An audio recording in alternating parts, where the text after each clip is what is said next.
What's up, everybody? Jacob here. We're talking about some Jalen Ramsey. It's looking really likely that the Rams are going to be moving off of Jalen Ramsey. It's not probably going to happen till June 1st because if they move off of him from June 1st, looking just at the breakdown, if they cut him today, they'd actually be losing $6.9 million. But if they were to do it and they were doing it via trade beyond the first of June, that's right, 1st of June, they'd save $17 million. And Jalen Ramsey had one of his worst years as a pro. Looking at last year, only had 4 interceptions, but then you look at the yards he allowed, 659 yards in the air, which was his worst since his rookie year. Passer rating allowed of 84.5, 11.6 yards per completion.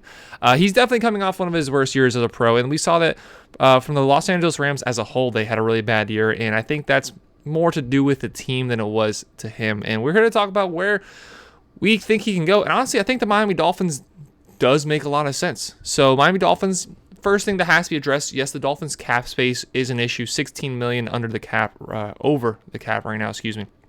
So they're going to have to do some maneuvering, and Miami Dolphins Syndicate will be making a video probably later this week on what the Miami Dolphins can do to find themselves some cap space, because there's some definitely some things that the Dolphins could do, and we all know cap space is really a myth. That's something that can come and go, be created on a whim, especially if you just convert people's money to signing bonuses, and then you have money on hand.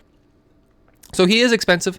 Jalen Ramsey is expensive. He did sign a 5-year deal. He's going to be making $17 million next year, $14.5 the following year. In his final year, which is 2025, going to be making $15.5 million. There is a potential out after this year if he ends up not being good enough for the Miami Dolphins. So just like the Rams have him this year, and if they trade him after the June 1st deadline, or I don't know if it is a deadline, whatever it is with June 1st, if they trade him beyond that, they save $17 million. Miami Dolphins also could have that then next year. Looking at the Dolphins salary cap, again, that is something that can be adjusted. There's people that can be cut. That's something that we're going to be breaking down later. But I do think it does make some sense to go out and get Jalen Ramsey. Is that the Miami Dolphins' first priority, aka a cornerback?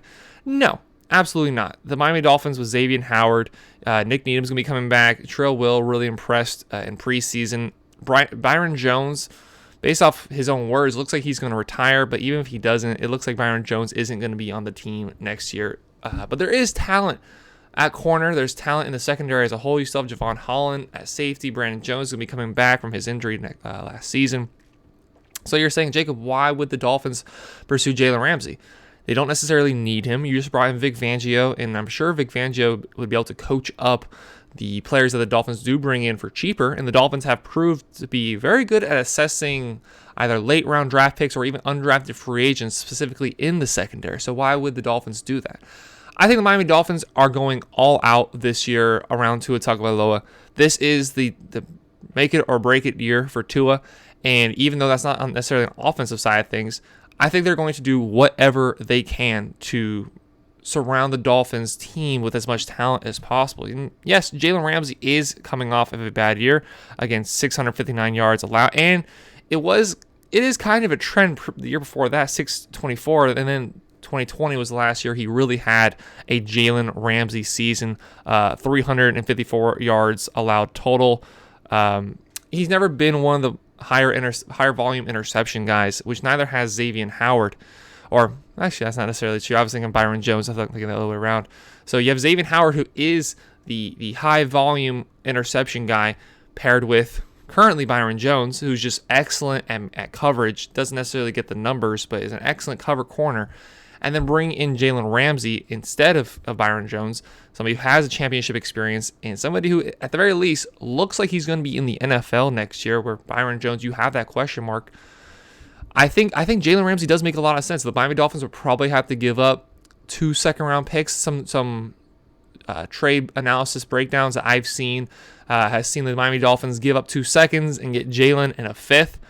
And the Dolphins don't have a lot of needs. They do. There are definitely holes to be filled, like the offensive line, the running back game. Definitely needs an improvement. You probably want a better third receiver, a better tight end.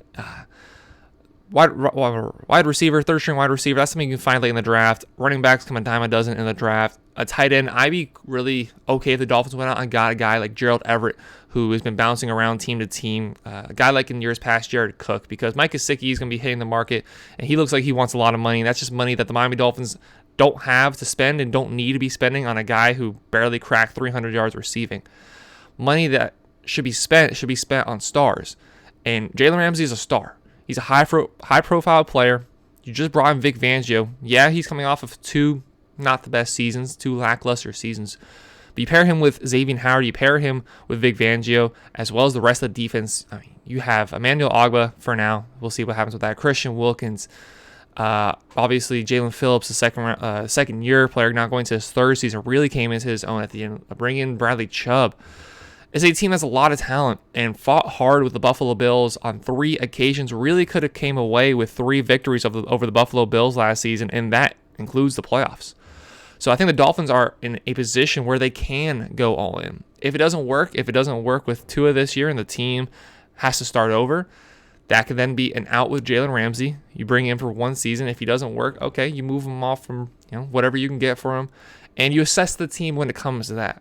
But the Dolphins are in a position where I want them to go all in right now and try to see what happens when it comes to next year. The Buffalo Bills are starting to be impacted by Josh Allen's contract.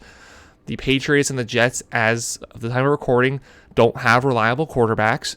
I don't think Tua is necessarily reliable, but we've proved we can win with him, and we've proved we can get to the playoffs with him. That's enough for me at the very moment, at the very least, to say, okay, I can understand the team giving him a year. I'm not necessarily thrilled about it, but we got to the playoffs. We held our own with a third-string quarterback against the Buffalo Bills. I understand the team's decision to stick with Tua. So why not just go all in and see what happens? And part of that is going out and getting a guy like Jalen Ramsey. Jalen Ramsey, he's a little expensive. He's going to be $17 million next year. Going to be probably 2 second-round picks, maybe a second, maybe a third, and get a little bit back, as well as Jalen Ramsey for him.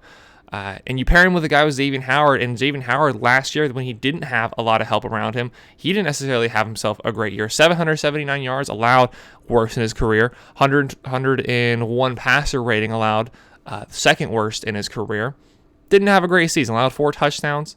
It's about where he averages on his season. So even Howard didn't have a great season because he didn't have a lot of help. And then Jalen Ramsey didn't have a great season probably because he didn't have a lot of help.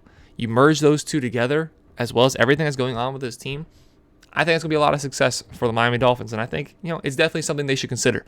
What do you think of Jalen Ramsey? Do you think this is a move the Miami Dolphins should make? Do you think we should stay put and just use those draft picks to continue to build the team with youth? Let me know what you think down in the comments below. Also, 2 things, let me know what you think. Did some natural light today just because, the sun was just perfectly placed, kind of. Had to adjust a little bit. So then what you think about the natural lighting, as well as I did change the camera. I went from my 4K down to just my 1080p. The 4K one has just an auto adjust feature that I can't turn off. There's just nothing I can do about that. So it's definitely a lot better of a camera, but then you see the screen like pulsating. It's just ever so slightly just pulsating every now and then when I make any movement from side to side. So of the 2 cameras, this camera, and then I also did this same Logitech webcam last video. So if you go over to last week's recordings, if you want to just help me out, look at the 2. Just let me know what you think of this camera versus that camera. But also, again, make sure you let me know what you think about Jalen Ramsey. Please make sure to like, subscribe. Thank you for tuning in today.